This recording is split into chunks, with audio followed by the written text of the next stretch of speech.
wildfire officials say they are expecting lots of fire activity today. Their crews have been working around the clock to try to get a handle on this particular fire. And they're trying to assess just how big it is. Right now, they're working on trying to find the perimeter of this fire so they know where their crews need to go. But obviously, this is causing a lot of stress and a lot of concern in Port Alberni.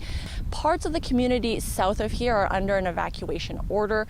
There is a neighborhood in the south part of this city that is under an evacuation alert. But what we heard from officials today is that they want residents to be prepared, to be ready to go at a moment's notice. Now, the weather here, as you can probably see, is changing a little bit.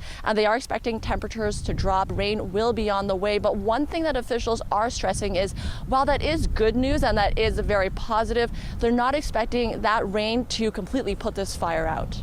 This is a challenging fuel type where we have a lot of big, heavy fuel out there. Rain will only just serve to buy us some time to get our crews in there, get the heavy equipment in there.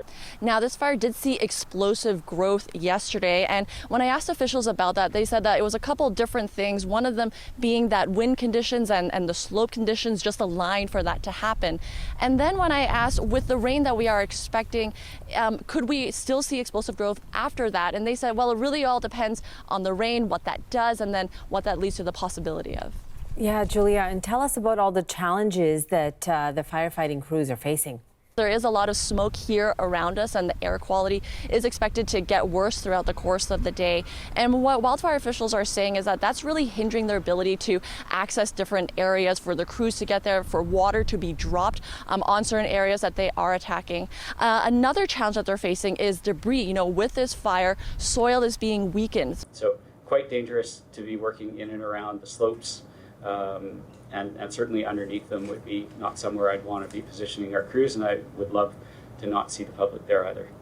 Now, one important thing that officials were stressing a couple times today is that they are not extending orders, they're not extending alerts or upgrading alerts, and they say that reflects that they're not concerned about the city at this particular time.